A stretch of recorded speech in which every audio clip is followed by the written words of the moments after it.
All right, let's deal with our final phase. It's kind of it's kind of a sad moment for me. I have taken great pleasure in going through the 15 previous phases, and getting to the end is like anything else. It closes a door on it. It's not a subject I imagine that I will ever approach again. And of course, you can see quite clearly that there is no specific god or goddess that is presented here. Because in fact, it really has nothing to do with any specific god or goddess that would stand as an archetype for this. When you look at certain nations, governments, there's always a kind of secret part of that government that has no face and yet wields enormous influence. Our spy stories and espionage, detective stuff, intrigues, all of that is rooted in the fact that we're all deeply aware that this kind of secret force always exists. And, whether we call it the military, industrial, this or that, or we call it the KGB, or whatever kind of name we apply to it, somewhere in our consciousness is an understanding that the way in which the power structure is presented to us is never entirely transparent. In other words, that there is always some kind of hidden power that in essence we have no access to. This is the hidden power of the Godhead. And it has truly an influence, a deep influence, as you'll see. But before I get there and sort of open it up so we can take a look at it, we have to deal with this keeper.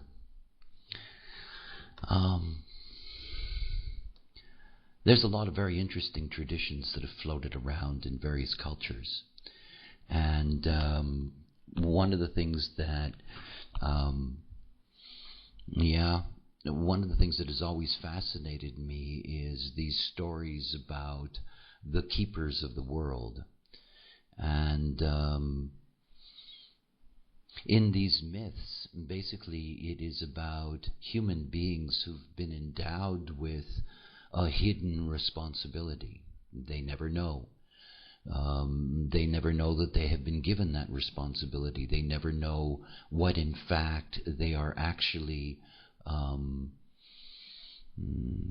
what they provide to the totality. It is totally hidden. It is this deeply, deeply secret manipulation, in a sense. And these keepers, by tradition, they keep the world going. They are the continuity of the world. And, if you could find out and get the list, like spies trying to find out the list of other spies in their country, if you could find out who all these keepers were, and you could round them up and exterminate them, by tradition, the world would collapse. In other words, these are the forces that keep the world in continuity. Now, it is interesting within the context of personality crystal bundle incarnation. That is, there is this flow of crystals coming out of the various bundles that incarnate all the time. And coming out of this bundle are the keepers. It's just an interesting thing to think about. That is within this context. They are the ones that are, in essence, being programmed to maintain the continuity of life.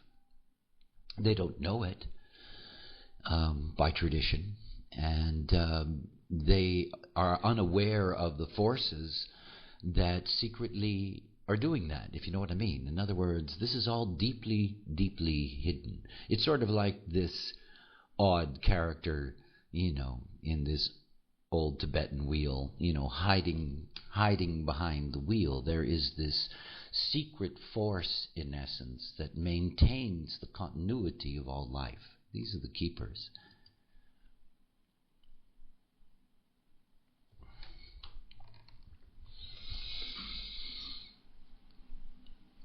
There are lots of codons. We've seen many. And we've seen many quarters. But this one carries things that are, they are the deep, deep mystery itself. And it is this line, in a sense, this line between the end of things and the beginning.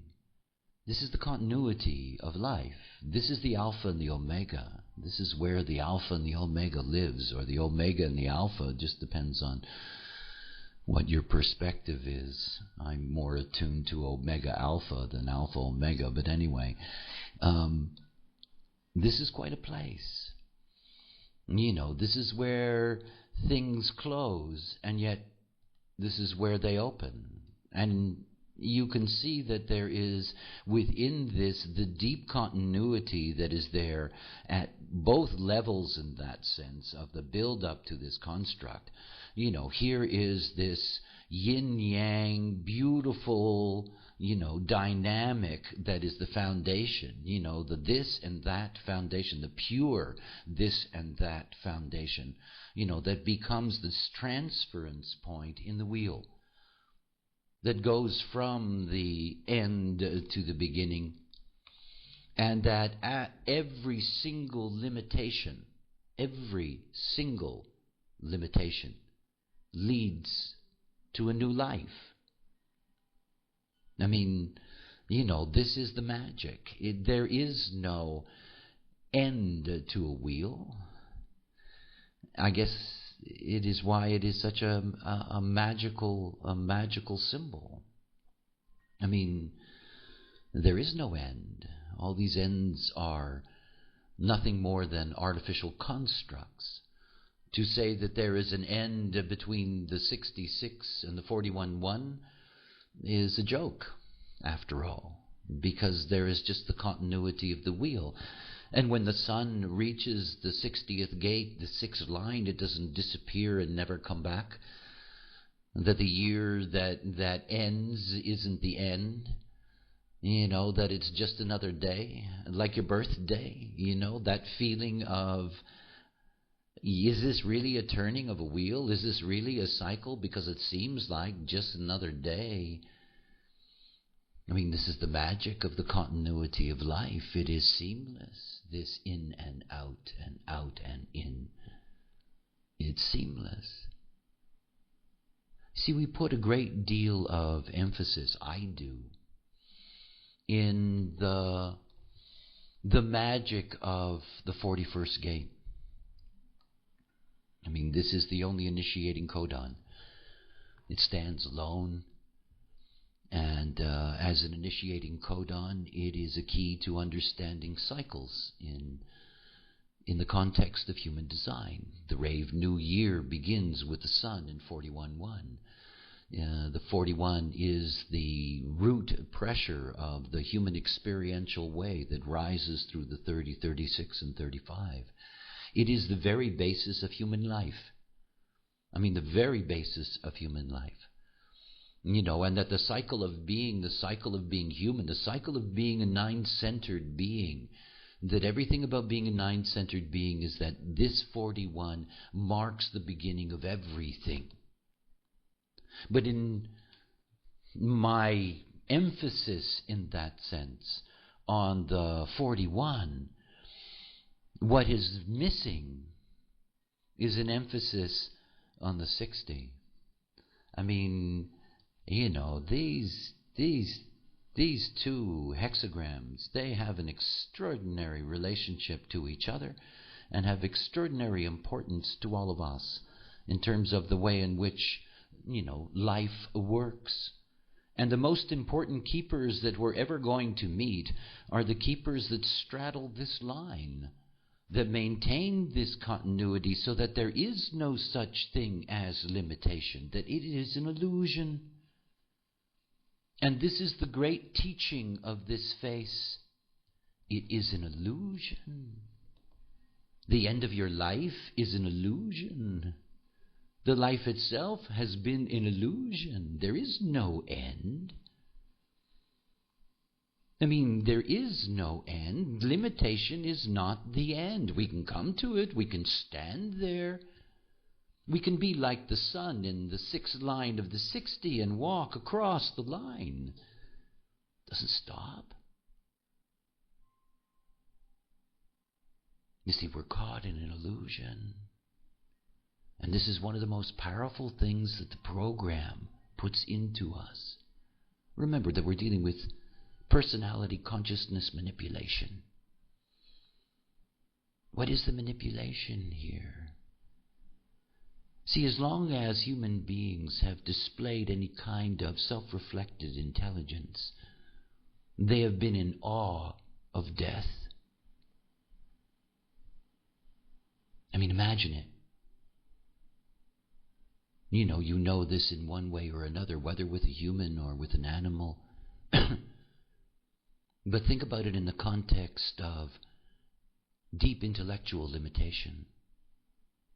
You are walking along, in a field,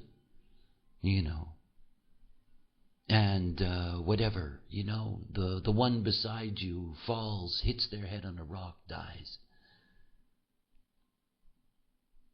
And it's incomprehensible. You touch it and you try to speak to it. You try to revive it. And if you stay with it long enough, you begin to see the decay and deterioration, the changing. And you don't know what to do with it.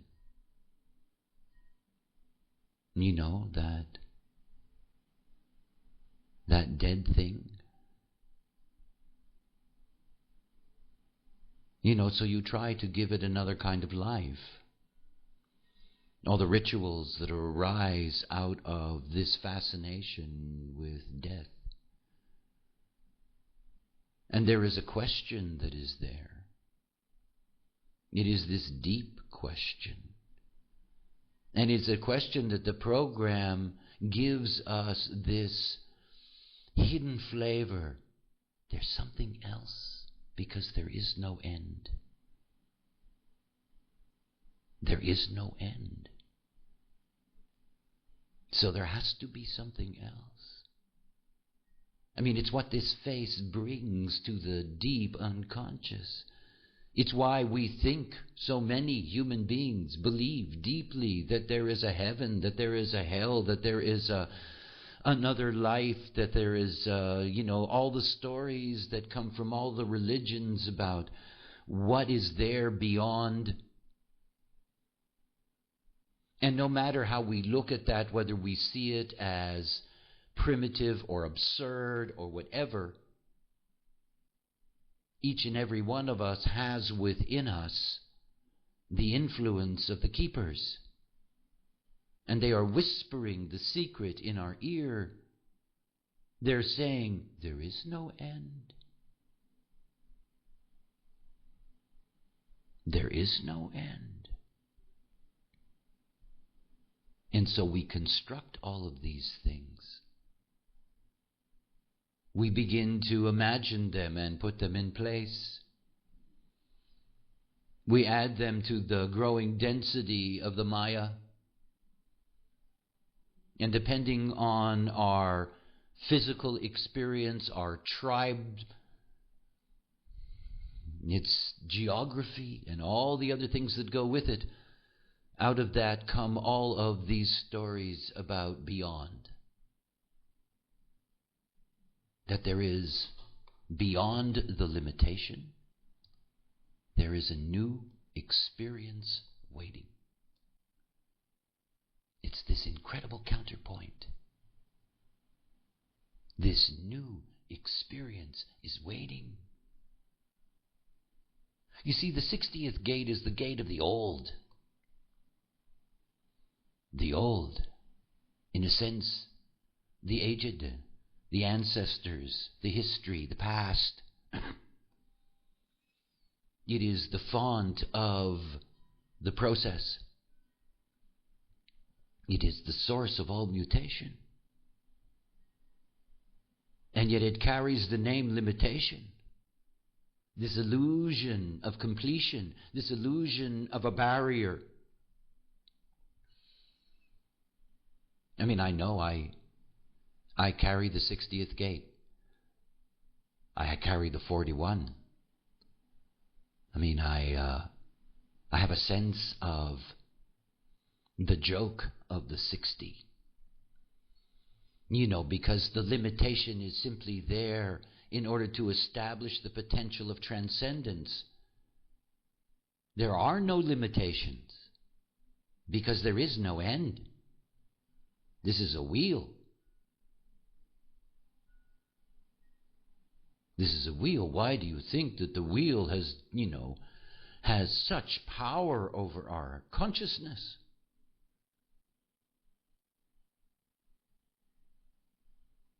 This great worm Ouroboros, no beginning, no end. And yet we fall for it in the form. In the form, there are limitations. The vehicle is only going to live so long. All things come to an end in the form. But this is personality consciousness programming. And personality consciousness programming is saying, look, we are personality crystals. We don't die.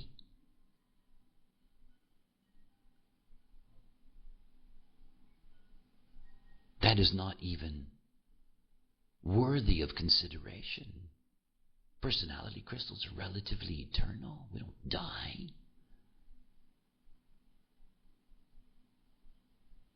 You see, this is the one place where the personality crystal gets a kind of, almost honest push from the program. The dilemma of the personality crystal is its identification with the form. And the moment that the personality crystal no longer identifies with the form and identifies with its own process is what awakening is about. Here the keepers say, look, yes, bodies come and go.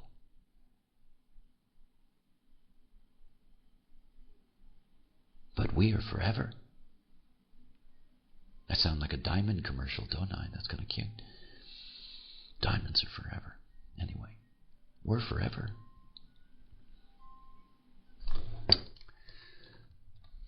If you leave the core of this for a moment, and you go to the two on either side.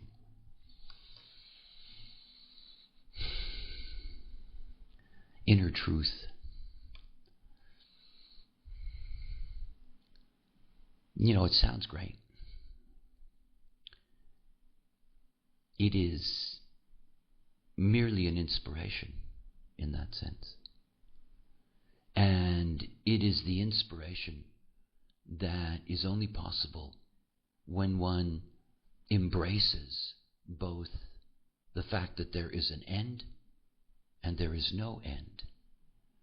You see, you cannot meet the wall of limitation in ignorance without fear. It's what most people meet when they die. The approach, aging, fears of terminality, that without inner truth you can never embrace the limitation and thus transcend it. Because in the end there is no barrier there. That's what personality programming is saying. And this satisfies the gods deeply because it fits into all of their different cabals. Because ultimately, if the personality crystal assumes that it is eternal, then it embraces one Godhead or another as its way of reaching the other side. It's all part and parcel of Godhead propaganda. But it's propaganda that has little to do with the life. It's not like the others. It's not caught up in the minutiae of organizing everyone. It isn't. There is a quality of,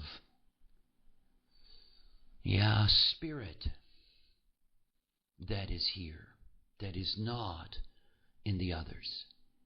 There is no particular God to bow down to here. It doesn't work that way. It's in secret. It's underneath. It's hidden like the truth itself. What is inner truth? I love hexagram chops. You see this sandwich? You got a sandwich here. You got a yang-yang bottom, and you got a yang-yang top, and you got a yin-yin in the center. Inner truth. And what is this inner truth? It is the form. Every secret is a form secret. I think it's obvious to you that human design, which is nothing but, form mechanics, reveals more secrets than anything you can imagine. Because it's form. It can be deconstructed. It can be investigated. It can be labeled, organized. Here is inner truth. And the inner truth of the keeper is that the form is terminal. But the spirit is not. The soul is not. This is the lesson. And you see, it is a lesson that is deeply propagandized into all of us. You scratch any human being, you'll find very few who will say that when I die, that's it, it's all over, there's nothing else.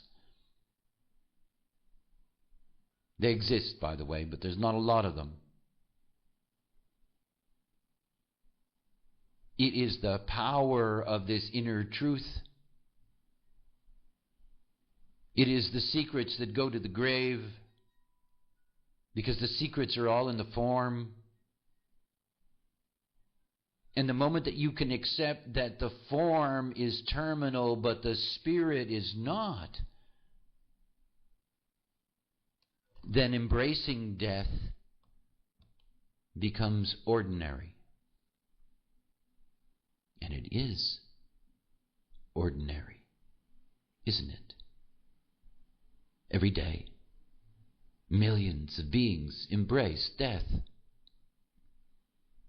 Goes on all the time. And in them is this hope, this certainty, this uncertainty, this dream that there's more, that there's something else. It's a very powerful force. The way in which it is manipulated is another story. Because the keepers represent the continuity of all life, they affect everything. The inner truth that the form is the secret and the secret dies and that the spirit lives on is something that is inculcated in every human being in their chemistry. The 61 and the 60, two individual pressure gates through the center of the being. We are under enormous pressure to accept the limitation of the form.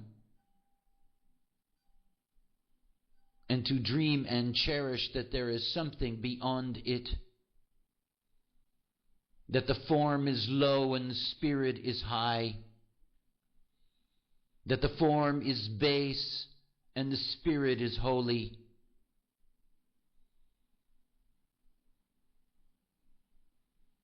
It isn't about embracing life. This is not where life is embraced. This is where death is embraced. Every mystery dies when a secret is revealed. And mysteries have great power. Great truth is the death of mystery. The 61, the My Story Gate.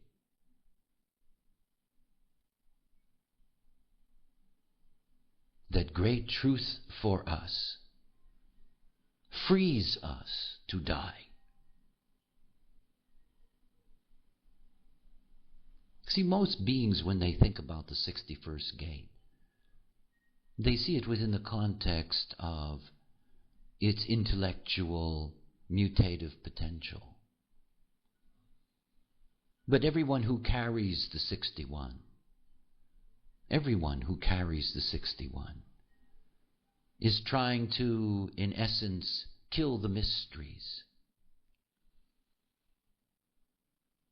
to make it possible for us to completely accept the limitation of the form itself and to see it as something that is beneath us. Odd habit of stuffing it in the ground. What a combination. On one side, the 61, and on the other side, the 19. And it's so perfect. It's also, in this age, quite a thing, after all.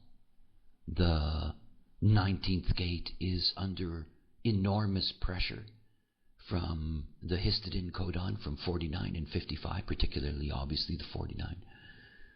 And as I've mentioned before in classes with Neptune there now, and not leaving until after 2009, there's a lot of things going on. There's changes, obviously, that are taking place in the way in which the 19th gate operates.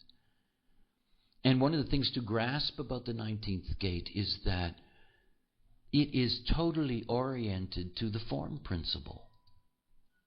I mean, it just is. You can see that what emerges out of that yang root, everything, obviously this is maintaining the rhythm, and then of course you have the addition of the yin-yang on top. There is this movement into the form, this gate of neediness, this gate of the tribe, this gate of needing food and shelter and support, this gate of entering into the world with the form necessities that one needs. It's the other side of the coin. The 61 sees that the form comes to an end, and only in that way can the spirit transcend it. And so with inner truth as its guide, it embraces limitation. And yet the wheel keeps turning. And the 41 initiates it all over again in its spiral. And the moment that the experiential way is initiated, it is initiated immediately into form.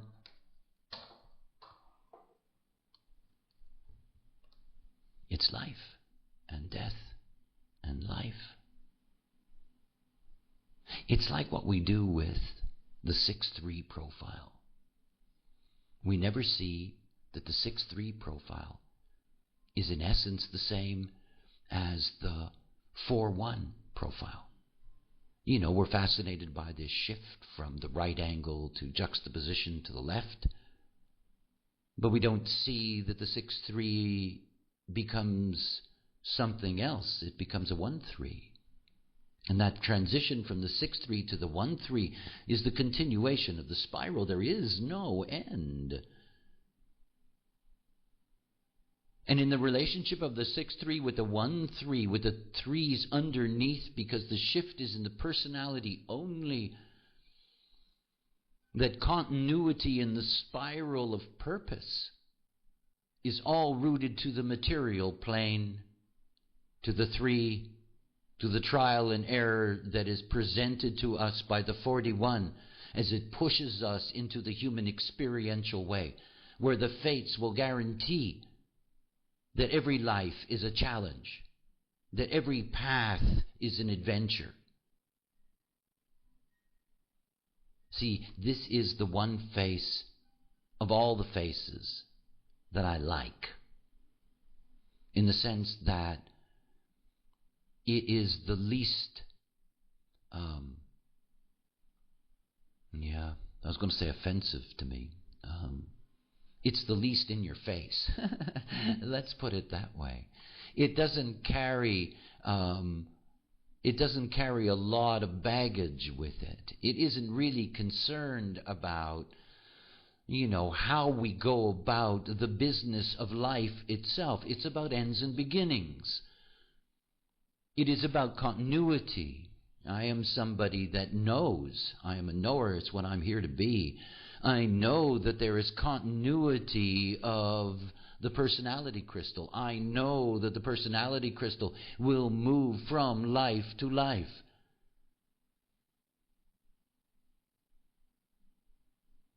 And here's where the message is. Now, I'm a 61. I'm a 60. I'm a 41. I have the 49. My only gate in the emotional system pointed at the 19. I don't have the 19. I'm very much connected to this propaganda.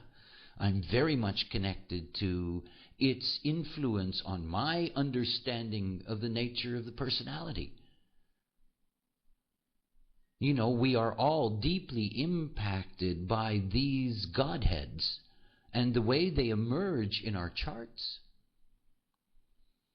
What's particularly interesting to me, in terms of my own process, is that despite having the 61, the 60, and the 41, and I am a complex single definition, none of those gates are part of my definition. They are all hanging gates, and they are all unconscious. And they're just hanging there. And so part of my process in life is that I've been deeply conditioned through those centers, that these gates are in the 61, in the head, obviously, in the 60, the 41 in the root. Root conditioning for me has been something that's very, very powerful in my life. And this process over the last 20 years of being able to operate correctly has provided me with a great deal of wisdom in these areas that are open. And it's fascinating to see that influence and the way it affected me when I was not self. And as not self, I was never with the right people. And so the influences of that were quite distorted. Interesting to watch that process. For me, this is an obvious place of deep significance to the development of personality consciousness. It just is. It isn't about bowing down. It isn't about being led by some priest. There are no priests that emerge out of this. Remember that, this face, these keepers, this is a secret agency. They don't want anyone to know who they are. This is a hidden Godhead. This is not a Godhead that's looking for propaganda. This is not Vishnu, this is not a Godhead that demands that you pay attention and bow down and worship and honor and all that stuff. That's not the way it works. It has no true Godhead representative. It doesn't. There are religions that have, minor deities that certainly have connections to all of this, and I could have run a few names by, but that's not what it is. They're sort of false leads because it isn't meant to be sourced. And this is where the personality crystal bundle has an avatar impact, in the sense that it is the keepers themselves that are the living Godhead. I mean, they're the living Godhead. They don't know it. They will never know it. So it's not like, they are in any way going to be able to take advantage of it from the context of the frailty of the human not self. They don't know. And the fact that they have incarnated from that bundle does not mean that they are particularly going to get anything, It doesn't mean that they are going to be spokespersons for transition. It means their very existence ensures that all personality crystals, all of them, in one way or another, through the agency of mind, have this possibility to grasp that there is more, that this is all illusion, that there is no end,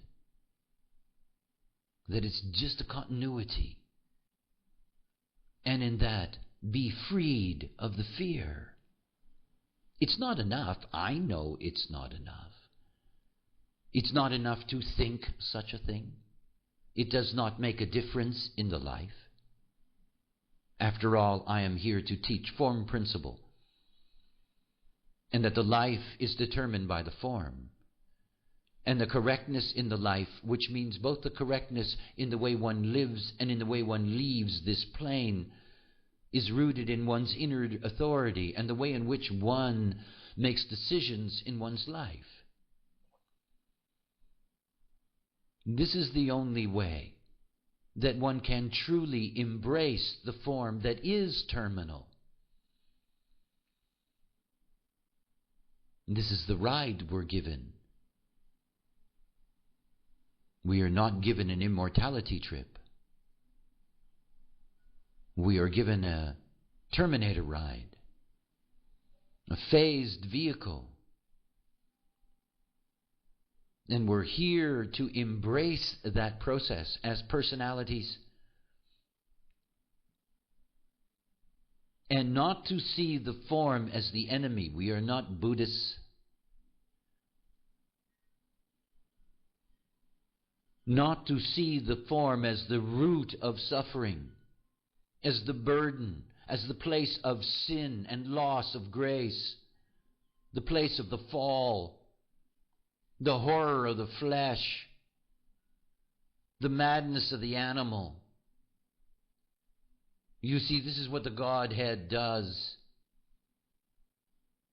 The Godhead says, you are an animal, and we are going to raise you up, because the form is a low thing, a cruel thing that we need to escape. I mean, this is personality, crystal consciousness propaganda at its purest. So it's not about saying, okay, phase 4, very interesting, the keepers, but it's not about turning them into good guys.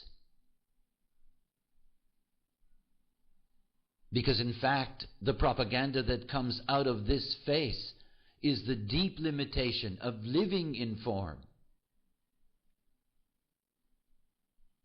And that as personalities, the only way that we can deal with that is to see it as a lesser thing that we can free ourselves from, instead of a great thing that we can embrace.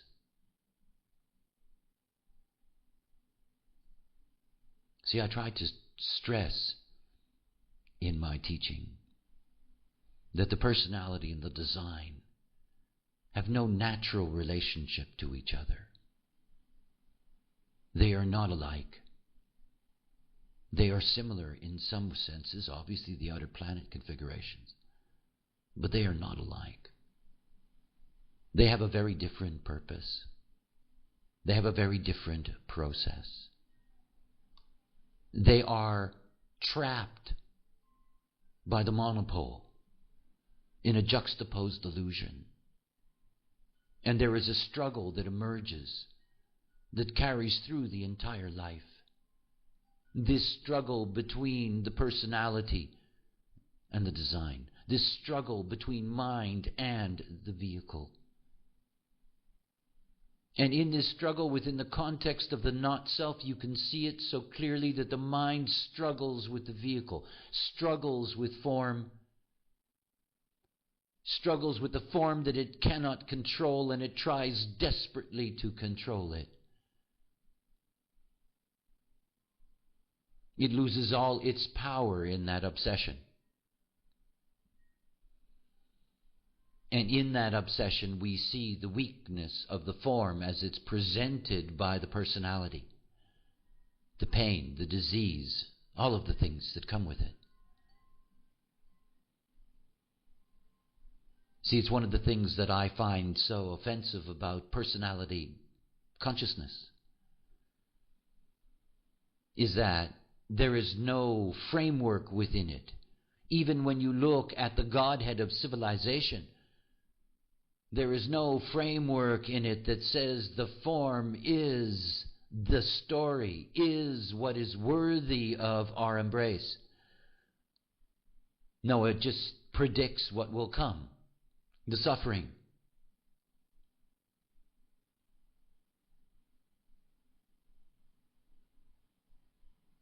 And so the moment that you meet the limitation of the form, you also see something else. You see that it's continuing. Because this bridge between the 60 and the 41 is not just simply a movement in the wheel that speaks of the illusion of life. It is literally the key to the reincarnative process.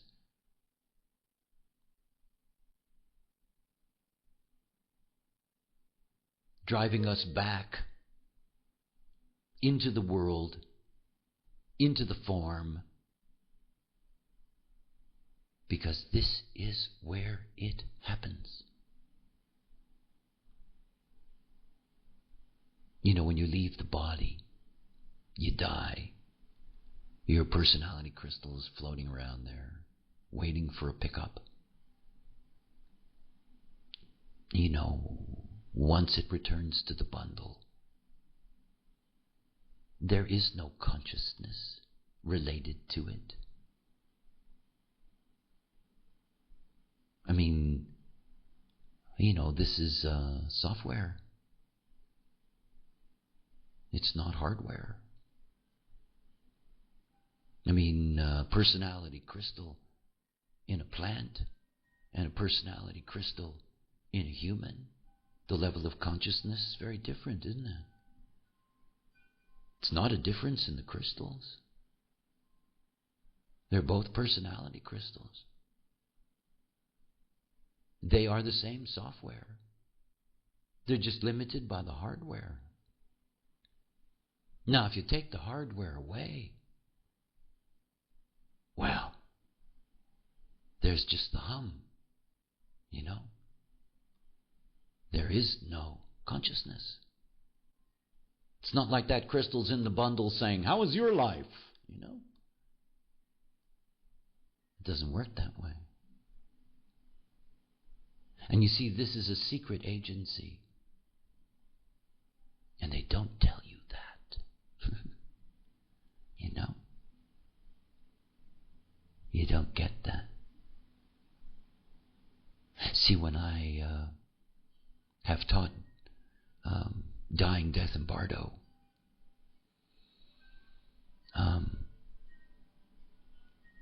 you know, we get a Bardo stage.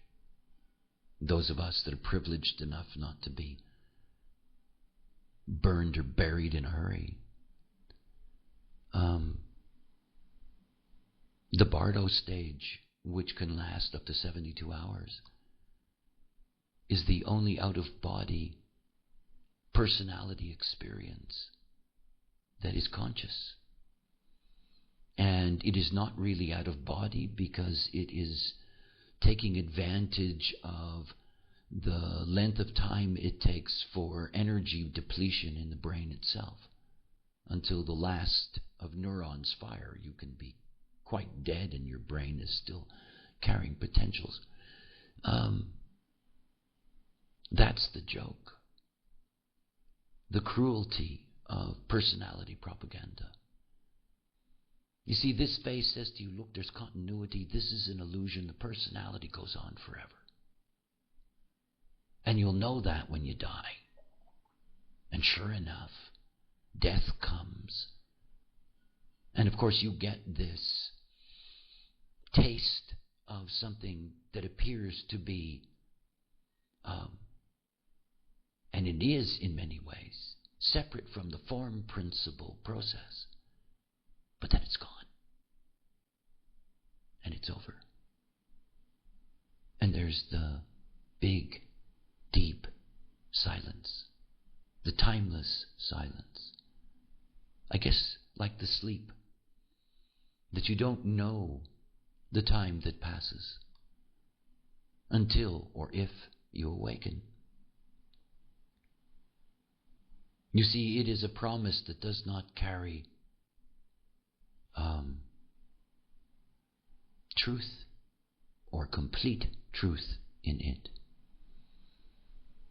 You know, the way in which it's propagandized is that, with the exception of Hinduism, that is deeply Tibetanism, deeply connected to the reincarnative understanding, in most of the Western approaches to this, you're going to go and stand at the pearly gates with all of your wits.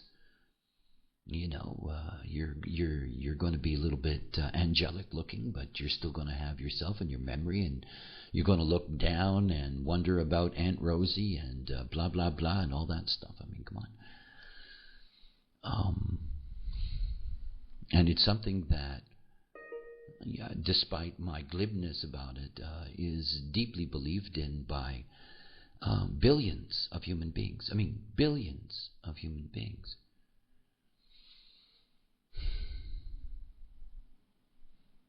See, this is the place where the program, in its sense, shows you its own purpose. You don't really see that in the other faces. Here the purpose is really being revealed. And that the program is a wheel. And it will keep on turning. And it does not matter whether the flesh is something that is limited. Because in the end, the great truth of this face is that the secret and the process and the continuity in the core of all of this is going to be the form principle. And whether it's the form dying or the form being reborn, whether it's the end of one cycle and the beginning of the next cycle. And of course we can see that if you extend that, the understanding that this is, the process, this is how the yin-yang moves.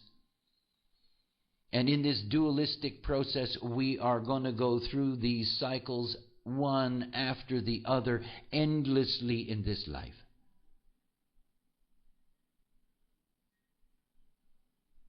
It holds us together genetically. It says that life will continue. And that is quite something. Those situations in which, famine or dislocation, where new life is being born, where there are human beings that, still will, no matter what things look like, try to continue this process of the species, to keep on this cycle of the species life, because in the end it's about all of us. But I love this face. I love its counterpoint. I love this line that runs down the center of it. This illusion of ends and beginnings.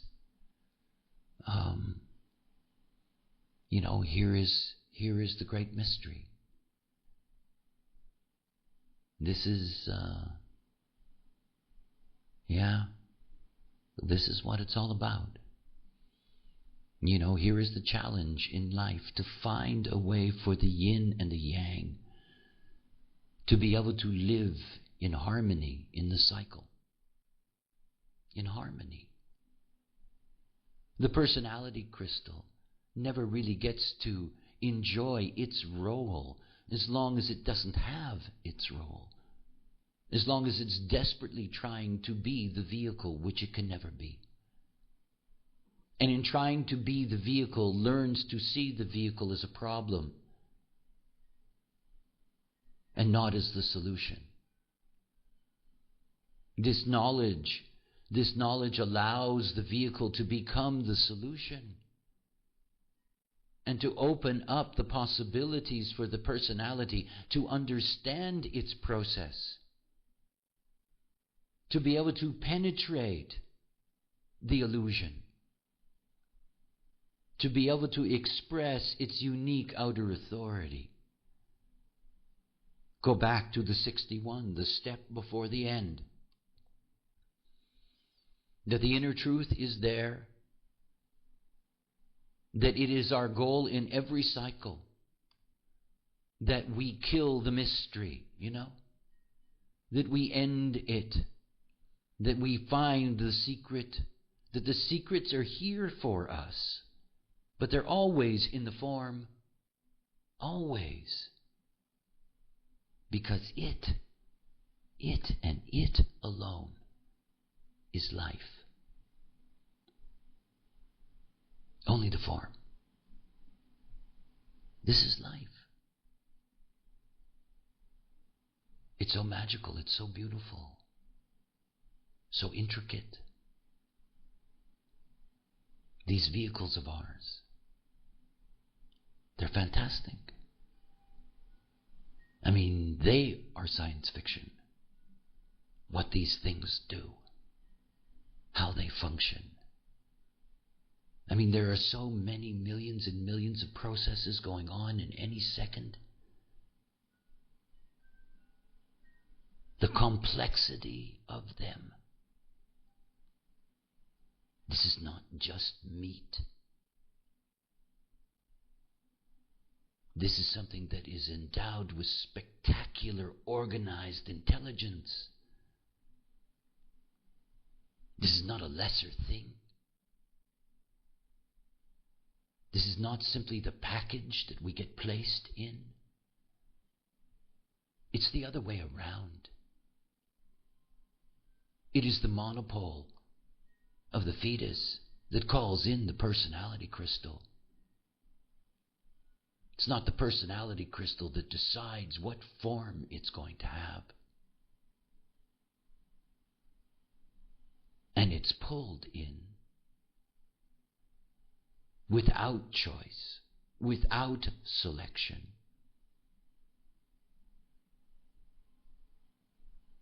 I mean, the magic is when you come to grips with embracing the intelligence of the form, what we call inner authority. There is the real wisdom for life. And then in that, the form itself embraces this transition all the time. The form is nothing but cycles. We have pranic cycles. We have cycles of breathing. We have cycles in the various systems within the vehicle. We have a tidal movement within us. We're all kinds of cycles. We're endless cycles as form.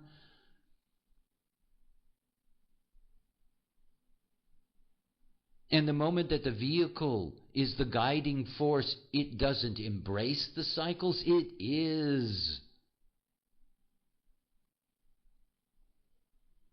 And then the personality can be freed to see the illusion. It's the personality that's here to see the illusion, not the form. It's the personality that's here to see that there is no end, because there is no end.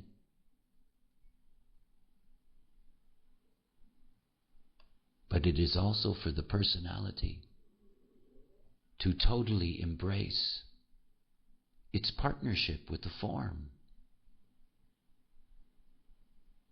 It's only then that when you reach limitation, that the limitation is that life is the form, then you're free to enter into the new experience. It's what it's about. This is the beauty. So here is a face that's very magical. And there are all kinds of beings on this planet that carry crystals from this bundle. And they are the keepers. And they hold the continuity of this movement. And they hold all of us in this understanding, in this grasping that there is more, that there is something beyond. But to find peace, to be able to fulfill yourself on this plane, the personality has to come in second. It's only when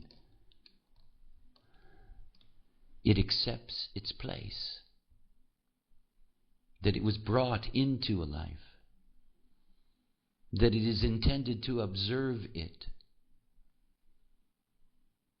until that life ends, so that it continue its process of observing. This is what personality consciousness is all about. Watch the movie. Okay. Been quite a journey, actually. We'll take a look at the full quarters over the next 2 weeks, and I have something special for you at the end. But nonetheless, this quarter by quarter journey has come to its close. It's a great place to close it. This is an extraordinary place in the wheel, and it carries so much magic. And yet, like anything else, it's one aspect of these 16 faces of the Godhead, how they all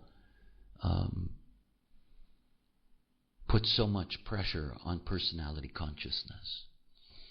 It was my goal when I started this journey not simply to see, in essence, what would happen, which is always exciting for me, but it was to try to elaborate at the deepest level how controlling the program is, how influential the program is in affecting the way in which personality consciousness operates, because it digs so deep into our form. How easy it is for the personality consciousness to be occupied with these themes, lost in these themes, and in essence never be able to live out either their authority or the integrity of their lives. This is not just about breaking the covenant. It is about the need to grasp that we are never free when our minds lead. We're just never free. We're never free of the forces. We're never free of manipulation. We're never free of conditioning. And at the moment that we accept that, the moment that we bow down to the limitation of being informed that this is the truth, is the moment that a whole new level of experience opens up in our lives. It opens up the possibility of the transcendence of the personality. That instead of waiting for its moments of bardo as the only reward in a life, that it can experience the beauty of its purpose in the form. That's the work of human design. Anyway, to all of you, as always, nice to start my Monday with you. And you take care. Until next time, bye for now.